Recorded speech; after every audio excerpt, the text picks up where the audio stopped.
maybe get a bit of a gift.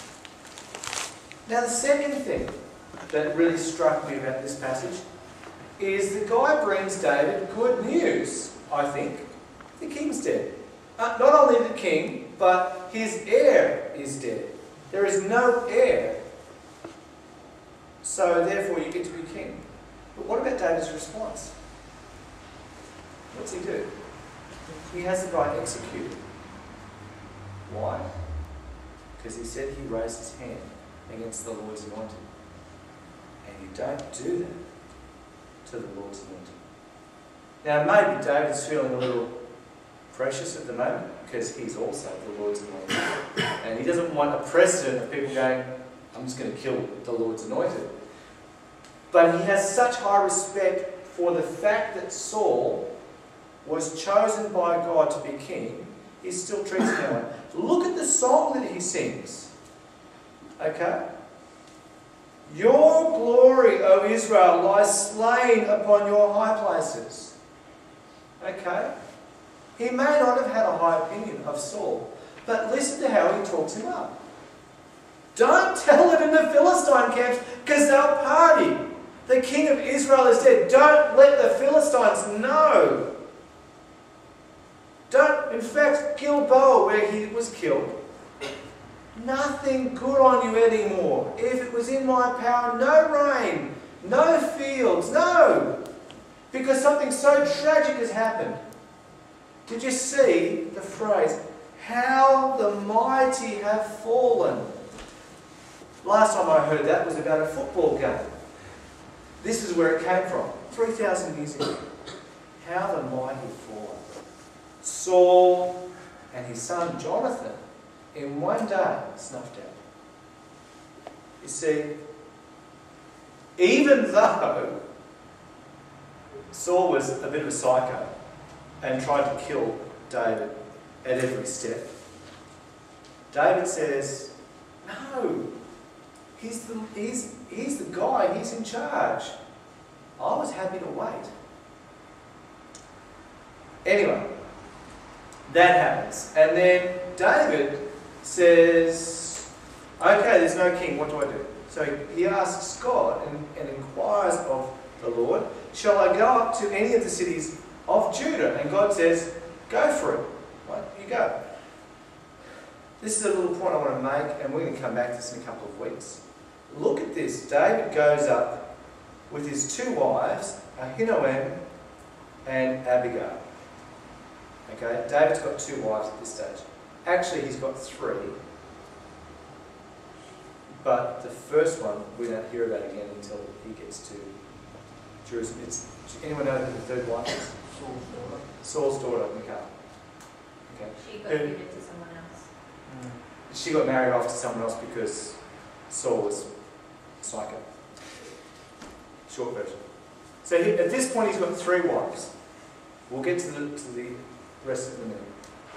So, David goes up into Judah, and they say, okay, King David, come on, let's do it. And so Judah's happy to have him as king. Israel, though, so the rest of the kingdom, are a little unsure about this, and in fact, they anoint one of the other sons of Saul, Ishbal, or Ishbosheth, whose name means men of shame. Interesting. They anoint him as king. And he's not a very good king. He doesn't do a very good job. He's got a good commander, Abner. And the commander of the Judah's forces is Joab. Rough name. So Joab and Abner are together, and they're not actually at war yet. And they say, let's have a competition, a bit of arm wrestling. And that's when it gets messy. All of the men go, okay, we're going to wrestle with these men from the other side, and they kill each other. And so the bloodbath begins. Now, I'm just going to give you the details because it comes out again. You've got Abner is being chased by Asahel, who is Joab's little brother. And he says, dude, leave me alone. It's not going to end well. It's really not going to end well. Let's just call it quits And Asahel says, right, you're only saying that because I'm on top of you. Abner turns around and kills him. And then Joab finds out about it, and Joab's going for it with, all of the army. And Abner turns around to Joab and says, can we stop this, please? This is going to have a really bad ending. We don't want to do this. Let's just call it quits. And Joab says, listen, if you had not spoken, I would not have stopped. But we'll stop. And it looks like at this point he's prepared to say enough is enough, we'll finish up. Anyway, it goes on. You've got Abner is listening to and looking after, get his name right, Ishbaal. And meanwhile, Ishbaal's not doing a very good job. And Abner says, you know what, I think I'm just going to take my men and we're going to go to David.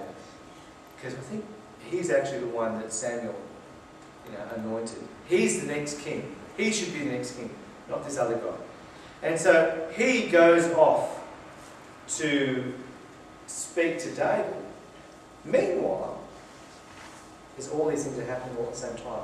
Meanwhile, a couple of commanders think, we're going to get into David's good books. So they go in and kill Ishbaal. So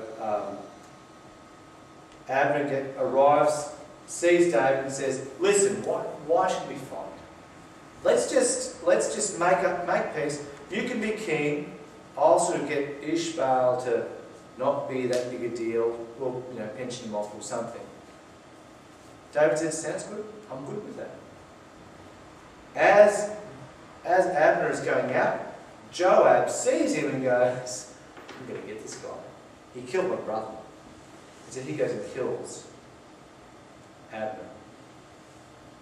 And then David hears about it and goes, what are you doing? You've killed him. For what? For what? That's your issue. You need to deal with it. I had nothing to do with this. And then almost immediately after that, the guys who killed Ishbaal turn up and say, hey, we killed your competition. And in exactly the same way as he deals with Amalekite, David says, kill them. Because these guys attacked an innocent man when he was not suspecting it. Deal with them as is appropriate and then kill them. And Joab does not get killed, but he's pretty close to it. Now,